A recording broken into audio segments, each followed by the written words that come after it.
Nah, seperti yang kita tahu teman-teman, kalau bisnis model dari properti ini terdiri dari 3. Yang pertama itu adalah residential, kemudian ada komersial, dan yang ketiga adalah industrial. Sekarang kita akan membahas tentang sektor komersial.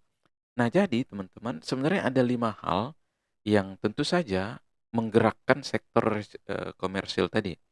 Nah, khususnya 5 hal ini bisa kita perhatikan, terutama yang pertama ini keseimbangan antara supply dan demand dari properti komersil.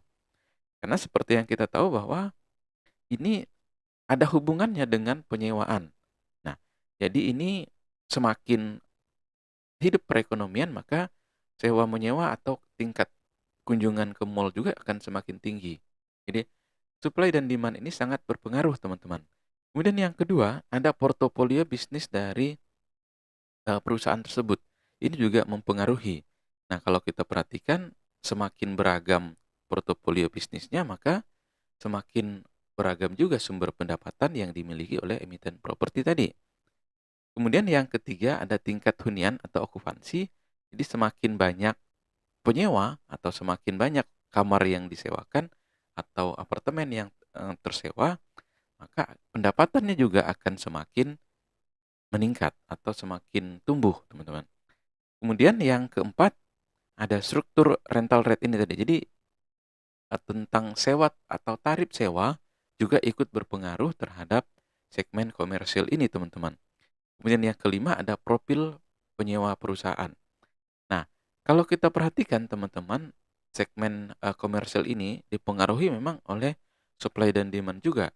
Nah, kalau kita perhatikan dari portofolio bisnis ini merupakan tipe bangunan.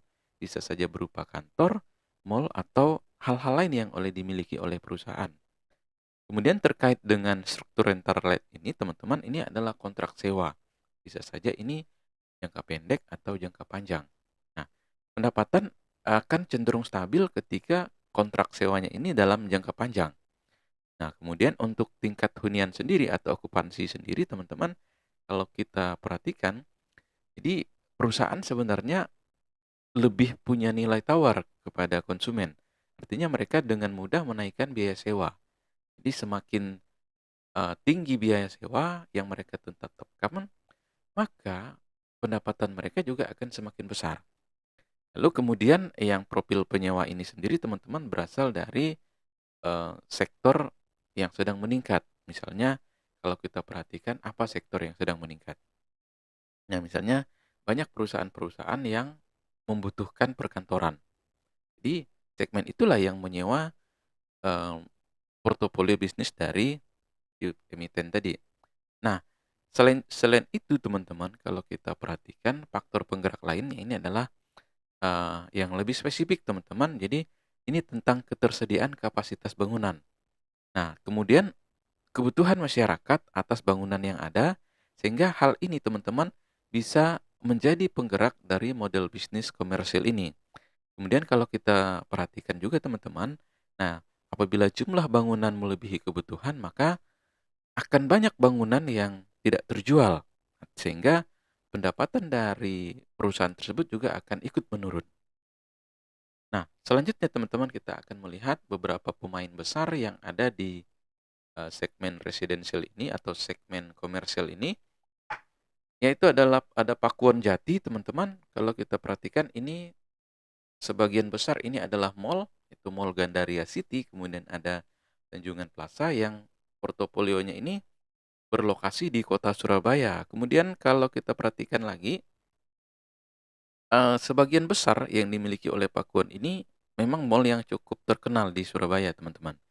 Lalu kemudian yang berikutnya ada Agung Podomoro Land. Jadi Agung Podomoro Land ini punya Central Park, kemudian ada Senayan City dan Emporium Pluit. Jadi 3 portofolio yang mereka miliki. Selanjutnya ada Plaza Indonesia dengan kode PLIN. Jadi Plaza Indonesia ini, teman-teman, kalau kita lihat ada Plaza Indonesia, kemudian ada FX Sudirman, dan ada juga The Plaza. Nah, ini, teman-teman, tentu saja ketiga pemain besar ini sudah memiliki keunggulan tersendiri dengan portofolio bisnis yang mereka miliki. Selanjutnya kita melihat segmen industrial. Nah, kalau segmen industrial ini sendiri teman-teman tergantung pada 2 faktor. Yang pertama adalah penanaman modal jangka panjang oleh investor asing pada perusahaan dalam negeri. Kemudian yang kedua adalah penanaman modal jangka panjang secara langsung dari investor dalam negeri. Jadi sebenarnya ini sangat tergantung pada investor atau modal yang masuk atau aliran dana investasi dari pemodal. Nah, semakin besar aliran dana yang diterima, maka semakin besar juga potensi dari segmen industrial ini. Karena kalau kita tahu industrial ini teman-teman, ini adalah perusahaan-perusahaan yang akan menyewa atau membeli lahan untuk dikembangkan menjadi pabrik, kemudian ada juga pergudangan, atau justru ini menjadi semacam penjualan lahan. Seperti itu teman-teman. Nah, kalau kita perhatikan teman-teman, beberapa pemain besar yang ada di sini, ini ada Demas atau Prura Delta Mas, kemudian ada Bekasi Fajar, dan ada juga Jababeka. Nah, jadi teman-teman ketiga ini memiliki lahan atau portofolio lahan yang sangat luas. Ini bisa saja disewakan atau penjualan lahan atau penjualan bangunan atau menyewakan gudang kepada perusahaan-perusahaan yang tentu saja akan menyewa lahan mereka.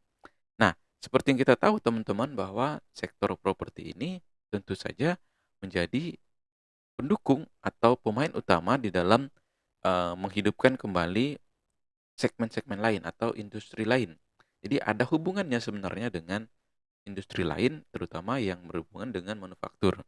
Nah, jadi ketika faktor ekonomi bagus sebenarnya eh, sektor properti ini teman-teman justru juga akan mengalami pertumbuhan dari segi kinerja. Nah, tentu saja juga dipengaruhi oleh kebijakan pemerintah, kemudian kebijakan tentang bank sentral, dan juga eh, pertumbuhan ekonomi dari suatu negara.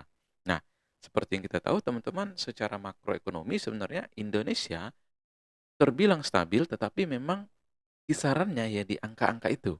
Jadi belum ada yang bisa kita menjadi pendorong dari sektor properti ini. Teman-teman, demikian sekilas tentang sektor properti yang sudah kita ulas. Jadi dapat kita simpulkan bahwa sektor properti ini teman-teman bisnis modelnya itu terdiri dari tiga. Yang pertama itu ada residential, yang mana mereka ini membangun rumah tapak dan apartemen yang akan dibeli oleh masyarakat dan juga investor. Kemudian ada segmen komersil yang memiliki mall dan perkantoran, yang di konsumen utamanya itu adalah penyewa perusahaan yang akan menyewa mall dan juga atau gerai atau yang disewakan, space yang disewakan mall dan juga perkantoran. Sedangkan untuk segmen industrial ini sendiri adalah lebih kepada penjualan lahan yang akan digunakan untuk mendirikan pabrik atau pergudangan atau perusahaan manufaktur, teman-teman. Nah, teman-teman, itu sekilas tentang segmen properti. Mudah-mudahan informasi ini bermanfaat dan sampai bertemu pada video berikutnya.